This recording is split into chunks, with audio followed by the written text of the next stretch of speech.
Hello everyone, this is Peak Entertainment and we are back again, and we're now going to talk about boxing and do a quick review of the recent WBO welterweight clash between Terence Crawford and Kell Brook. And as usual with these videos, I will be talking in-depth details about the fight, so if you don't know the result yet, I advise you to stop watching now, go away, catch up with watching highlights or another full version of the fight, and then come back to this review. So we're going to talk now about the fight. For me, really was a very tepid and low-key affair, resulting in a devastating finish by Terence Crawford in the 4th round with a punch that really came out of nowhere. A fight really that was overall a very cagey affair. Brook, I think, overall performed quite well in the first couple of rounds, but it was just that devastating punch that was unexpected, and it was a very short, sharp punch from Crawford in the 4th round, shook Brook off balance, then Crawford came in to finish off. And I don't think there's really a lot to say about this. I think at the end of the day, it does show Crawford's talents and the fact that he's able to make changes and adjustments during fights, even when he doesn't necessarily have the upper hand in the fight. We could look at another dynamic and say, is Brook really the same type of fighter?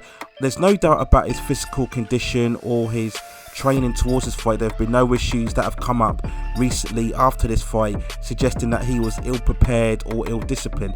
That's not what I'm talking about. I think we're looking at a stage was Kell Brook the same prime welterweight that what he was 5 or 6 years ago when he won the IBF title against Sean Porter back then? So I'm just going to look at the rounds overall and then explain a bit more why I think that. So the first round, like I said before, was very cagey, not a lot of punches thrown. Both fighters were pretty decent, they were just kind of sizing each other up. But I think the second and third rounds, I think it showed Brook was having success, particularly with his jab. He was able to land his jab and score a few 1-2 combinations, and it was keeping Crawford back. Brook was very patient, he was very steadfast. Nothing spectacular, but he was still very strong and very considered in his approach. He wasn't going in there, charging in there. I'm hearing a lot of reviews of this fight stating that that's how you beat Crawford, you've got to jump on him. He's very much settling on his punches, very patient, looks to be more accurate and clean with his work. But the first couple of rounds, it was working. These were no real power punches, they weren't really hurting Crawford by any means necessary. I personally would have liked to have seen a bit more body work from Kell Brook, but no, he was having success and he was making Crawford think a bit in there. And I think the second and third round, he was definitely gaining the upper hand. I gave the second and third round to Kell Brook. Crawford really didn't do anything until the 4th round, and I'm not saying that he was getting overwhelmed, but he was getting outboxed. Even though it was a minute effect, he was getting outboxed. But he is someone who has got many layers to his game, and he was making changes and adjustments towards his stances, and then really they were coming together. There was a couple of exchanges where they were both landing or both missing in general, and then all of a sudden in the 4th round, Brook came forward and it looked like it is a right hand from Crawford, but it looked like a stiff jab, but it is a right hand. And I was a bit stunned to see how much Brook staggered back, because it didn't seem that much of a devastating punch, but Brook was really backpedaling and losing his balance. The ref gave him a standing count, and then Crawford came in and finished it off. And on first viewing, I was thinking maybe should have Brook got another standing count and been given another chance to come forward. And I only say that because when I look back on Brook's career, if you go through what happened with Spence, what happened with GGG, and if you go even further back, what happened in both his epic fights against Carson, he's been put under way more pressure, right? And he's been allowed to continue and fight back. So this finish from Crawford was nowhere near the devastating pounding that he got from those previous fights. And just to see the fight stop for, I mean, maybe it's just me as a boxing fan, I'm someone, I like to see fighters get as much opportunity as possible to come back in the ring. I want to see really fights go toe to toe. I want to see epic wars and epic battles. So when you get a pretty kind of abrupt stoppage like that, I'm always a bit disappointed, and I always try to see how much damage was really being inflicted on the fighter. And maybe it's because Brook really wasn't throwing back, he wasn't really clinging on, he was kind of leaning back, and when you don't throw any punches back, when you don't retaliate, then that causes the ref to come in and really stop you. And if Brook had managed to survive on, maybe he would have got stops later on in the first couple of and the next couple of rounds after that. But yeah, it's just a bit of a tepid finish for me, and I think this is in hindsight, and I'm not trying to excuse or make excuses for Kell Brook, but you just think if this was a Kell Brook, not necessarily in his younger phase, but a Kell Brook that had been consistent at welterweight, right? Because as we all know, ever since the Spence fight, he's been bouncing up and down, trying at 154, coming back down, and that's going to affect you no matter how good you look physically, no matter how well conditioned you are. Coming up and down in weight, that's going to affect your overall ability to perform, especially when it's under pressure. You know, that right hand, would that have staggered Brook a couple of years ago, you know, when he was fighting consistently at welterweight? Okay, we can criticise the level of opponents he'd faced, but he was still fighting consistently at the weight, right? So his punch resistance, I'm pretty sure, would have been stronger, his will would have been stronger.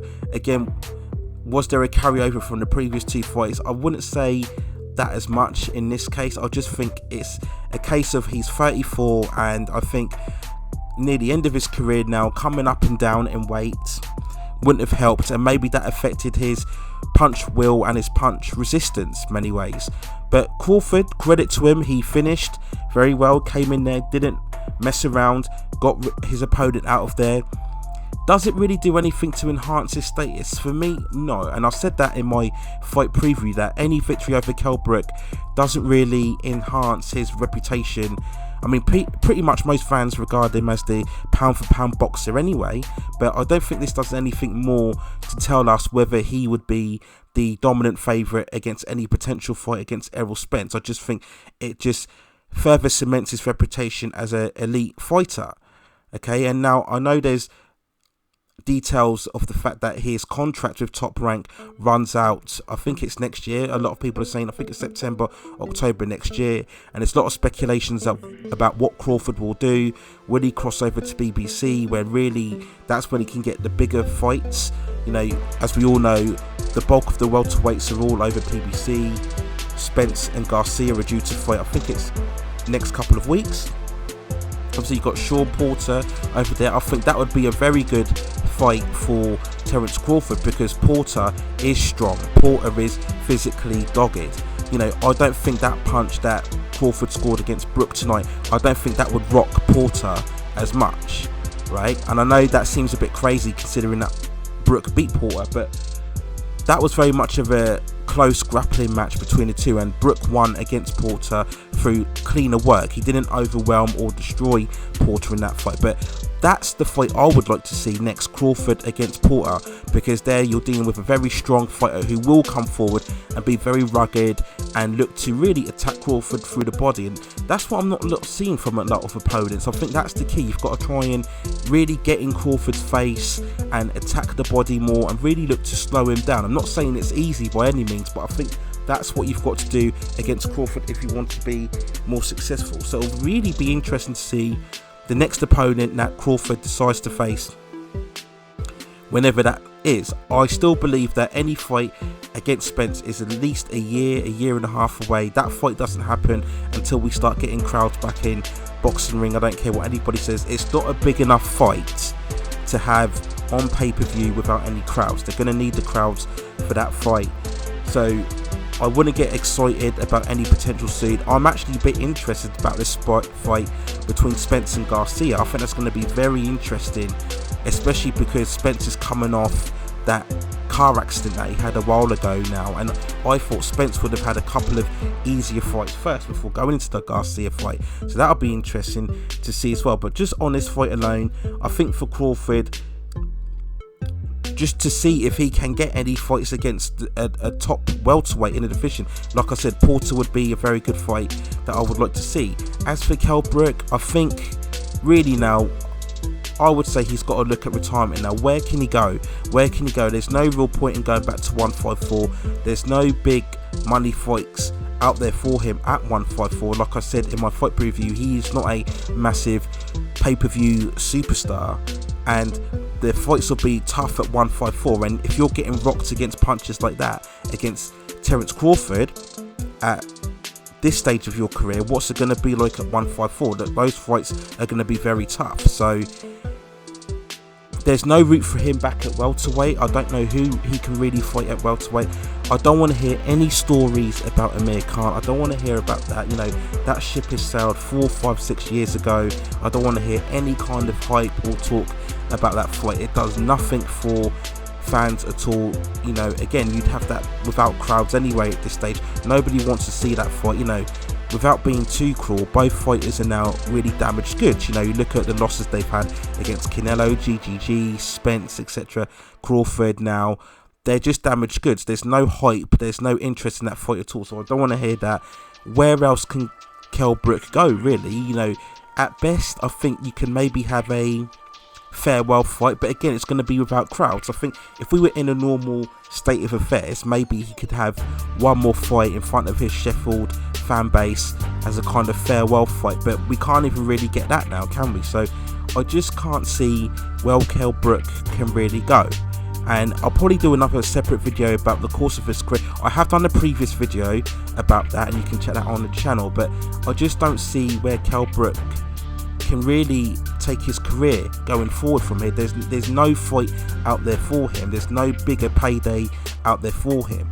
So it'll be interesting to see now, because now he's not even working with Eddie Hearn in Matchroom anymore. So where does he go? It will be interesting to see. But yeah, I can't really comment any more on this fight. Like I said, for me, as from my perspective, it was a pretty low-key fight, a very tepid finish, if I'm being brutally honest. It was kind of this one punch that came out of nowhere, and just to see Brook just stagger and just welter away like that, maybe that was a cumulative effect of the fights of GGG and Spence. But at the end of the day, you know, it just shows that Brook is just no longer a quality fighter. He's had I think a decent career that has been underutilized and mismanaged. I've mentioned that in previous videos, but I think now it's time to retire for Kell Brook. And I think Crawford, yep, he continues on, he maintains his reputation, he maintains his pound for pound status, but he's not gonna elevate that anymore until he fights a Garcia, a Porter, a Spence, a Furman even. You know, why not Furman?